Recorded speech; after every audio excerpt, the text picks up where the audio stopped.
You know, it will kind of be a dream of mine to eventually live on another planet and seeing the next generation living on another planet. But unfortunately, that's not really going to be in my lifetime. And just the amount of technology is advancing all the time, and we have faster space travel. We have ways to send things. We have ways to, we have better safety requirements to sending people into space, and we have the International Space Station. We have experiments. We have things that technology is advancing. It's not the technology that used to be back then. We have all this technology. We have AI. We have all of this technology for faster space travel. And that's all I want to say. But eventually, living on another planet is going to be something different. And this is a video by What If called "Can Mars Support Life?" And this, in cases that one day humans will be eventually to live on Mars, if Mars has the importance of life. So without further ado, this was a video that was posted about 6 years ago. It already has like almost 2 million views. So without further ado, we're gonna check out this video. It's about a 4 minute and 30-second video. So without further ado, let's check it out. Let's see what kind of information it's gonna provide for us. And this is gonna be celebrating for part 3 or day 3 of Mars Week. So as again, the original link will be in the description down below. So let's check it out. Here we go. People on Earth like to talk a lot about colonizing Mars. We do. But what if it had already happened, and the first humans had already settled down on the red planet? What would life on Mars look like? Would we be able to live on the surface, or have to hide underground from all the solar radiation that Mars I gets think it's most exposed likely to? going to be underground. Would we be able to terraform it? This is What If, and here's what would happen if we lived on Mars. Ever felt like getting off this planet? Well, consider Mars, fourth rock from the sun. It can be as close as 56 million kilometers away. It can also be as far as 401 million kilometers away. Even if you jumped into the fastest spacecraft ever launched from Earth, getting there would take anywhere from 40 days to 9.5 months, depending on the position of the planets. So pretty much with all of that, yes, Earth and Mars are on the same trajectory in their orbits, and getting there is tough. It's really tough because imagine spending months just on a ship that's sending you there and back. Because if something happens, if you're going to send a message from here to Mars and Mars to Earth, in total, it's going to take 40 minutes because it's travel at the speed of light. So pretty much, if you send a message on Mars that's saying, "Hey, help me" or something, if there's a if there's sickness, death, or if there's supply chain issues of there's not really enough food or water or things or materials, and how are they going to come up with all that stuff to bring things to Mars? And that's going to take a long time to really contradict our living conditions on Mars and sending things back and forth from Earth to Mars, Earth, and then Mars to Earth. And that's something different because it will take a couple years because I said you have to go. It's like a few months to get to Mars, from Mars to Earth. It's not the same trajectory in their orbits. So that's what's going to be very treacherous. This is going to be the difficult part of living on Mars. And after all that time spent in space, you'd finally see dry and lifeless Mars on the horizon. Would you be able to survive there? What would you need to survive on Mars anyway? First off, you'd have to figure out how to produce oxygen to breathe. The Martian atmosphere is very thin, and it's 95% carbon dioxide.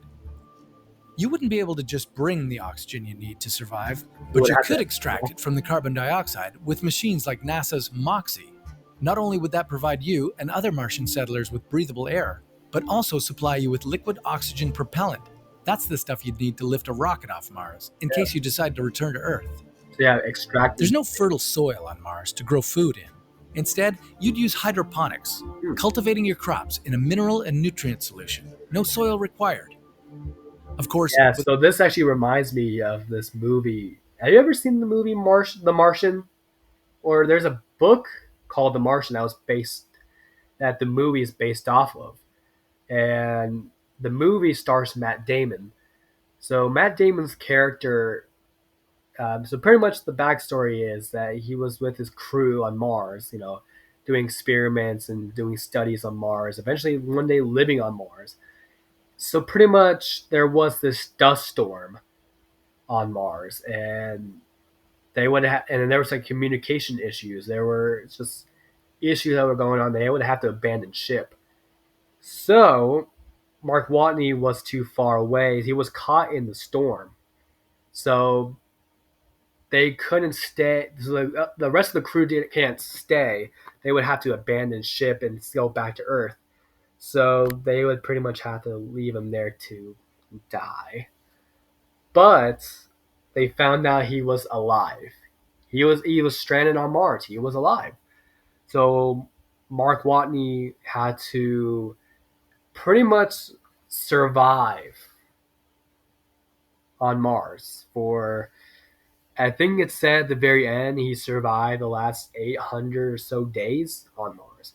He was eating nothing but potatoes. He was learning how to grow potatoes. Basically, taking everything that he learned in class, learning about biology and learning about space and learning about, just a lot of things. Just learning about how to plant things and learning about life on other planets and what the conditions are like.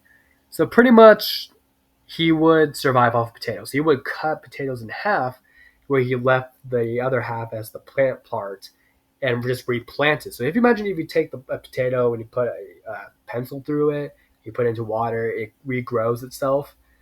Basically, that's kind of what he was kind of doing. He was taking half of the potato, eating it, the plant part of the potato by putting it back in the ground, and taking like feces basically to kind of create like a manure. And pretty much he used that Martian soil with all that, because also potatoes actually contain a lot of iron, so that's perfect in the iron environment of Mars. So that's perfect right there. So you take all the manure, you took all the soil, and also he learned how to create water. So it was a water recycling system. Pretty much, how did he create water? So pretty much rocket fuel or hydrazine is composed of nitrogen and hydrogen. So it's pretty much capable of scrubbing and storing oxygen. So pretty much separate the hydrogen from the hydrazine and pretty much combining the hydrogen with the oxygen, you create something like, so you have two hydrogen atoms and you had one oxygen atom. So you put those together and then you make a single drop of water. And you combine all of that, so all this hydrogen and oxygen, and eventually separating the hydrogen from the hydrazine by burning it into oxygen, and pretty much is able to create water vapor that was a kind of a cloud inside this greenhouse thing. So that's how he was managed to get all this water inside of his capsule area of his lab. And that's how he grew all these potatoes. That's how he survived off potatoes. The whole time that he was living on Mars, he was surviving off Mars. Without running water on the surface, your colony would only be able to grow 20% of the food you'd need. The rest of it you'd have shipped in from Earth. But don't expect fresh That's meat. very difficult. All your food would come dried. Along with the other settlers, you'd probably live in inflatable pressurized buildings. But it's more likely that you'd go underground. Because Mars has no global geomagnetic field, and since its atmosphere is so thin, radiation levels in the orbit above Mars are 2.5 times higher than at the International Space Station. That's too much solar radiation for humans to bear. Forget about sun tanning. The sun would appear just half as big as it does from Earth. And if you want to go outside and return alive, you'd need a spacesuit to make up for the near-absent atmospheric pressure and to block radiation. Yep. Your suit would also keep you warm, which is important because temperatures on Mars are very low. The coldest winter on Earth is paradise compared to the average Martian winter. Yeah, also fun fact, the coldest temperature on the planet is not Antarctica. Actually, it's Yakutsk, Siberia. Temperatures would be as low as 55 degrees below zero, even colder at the poles, where the temperature And fun fact, the equator on Mars, since it receives more of the sunlight, the temperature on Mars on the equator is about balmy 75, 80 degrees. So pretty much like a spring, summerish day. can drop to a freezing minus 153 degrees. A day on Mars is just 40 minutes longer than a day on Earth. A year on Mars would be almost twice as long, though. If you lived in the northern hemisphere, you'd enjoy 7 months of spring and 6 months of summer. Then there would be a 5 month long autumn and another 4 months of winter. And not only are the temperatures there low, they can also change dramatically within a week. These variations often result in powerful dust storms. Martian dust They storms, wouldn't yep. harm you, but they'd clog all your electronics. Oh yeah, yep. You don't want to get yourself into these things on Mars. So yeah, you would have to build something very protective from that. And if you put the Martian storms on Earth, like compared to that to Earth, I mean, it's just these Martian storms are just a normal storm on Earth. But due to the changing environment, because you're in a thinner atmosphere, these storms appear much more deadlier. Remember, too, that the gravity on Mars is about 1/3 of Earth's. Yep. You'd need to learn how to walk again. Also, fun fact: if you weigh 150 pounds on Earth, you would weigh 57 pounds on Mars. Still want to move to the Red Planet? Well, your best bet is to wait until the first human colonies head there to terraform the planet, to make it just like the one they came from. They'd import ammonia ice from the atmospheres of other planets to Yep. heat Mars up a little. The heat would convert the dry ice at the Martian North Pole into gas and give the planet an atmosphere. Still So yeah, similar to what I said earlier, by if so, Mark Watney created water by burning hydrazine, separating the hydrogen from the hydrazine, and converting it to become oxygen. So you combine hydrogen and oxygen, and you create water. So pretty much, if you take Venus's atmosphere, you kind of strip a piece of atmosphere from Venus, and then you place it on Mars to rebuild its atmosphere, you can probably create a reaction pretty much. You scrub out all this carbon dioxide, kind of lower it enough, and you can kind of also bring up the nitrogen levels and you bring up some oxygen levels as well. So on Earth, you have 78% nitrogen on and 21% oxygen on Earth. Mars is mainly just carbon dioxide of its atmosphere.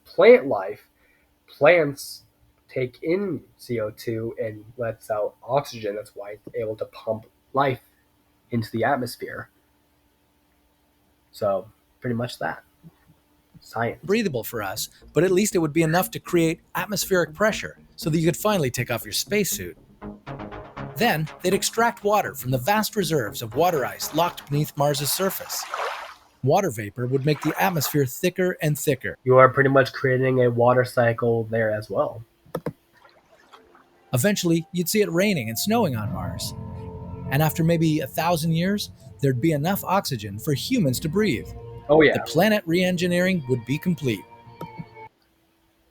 Well, not complete yet because you still have to pretty much, you have to reconstruct the core. You have to heat the core back up to eventually ironize it. So heat up the iron inside the core, and pretty much you've enough heat for the core, so the iron core, and kind of start its rotation again.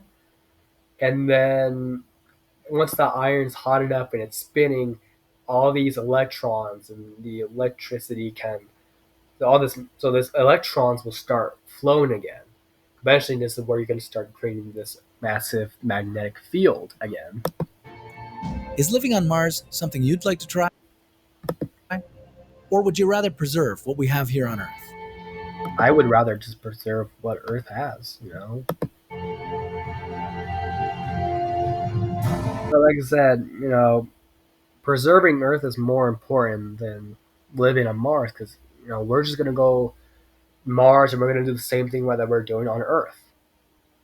And getting all the stuff and equipment to do things on Mars, like I said, all it does is it's so much money to go on Mars, and just the communication is going to be odd and different because, like I said, it takes 40 minutes total to get a message from there and back. That's all. I mean, it's so difficult to live on Mars on itself because if you live on Mars without a spacesuit, you would instantly die, and your spacesuits have to be so technologically advanced and it's so insulated and protects you from radiation. You need a suit that can withstand all that stuff, and you know who knows really. I mean, will we ever live on Mars? No, maybe not, but I don't know. Let me know in the comments down below. Would you ever live on Mars? Or will we ever live on Mars in the future? Let me know in the comments down below. I'll see you guys next time. Bye.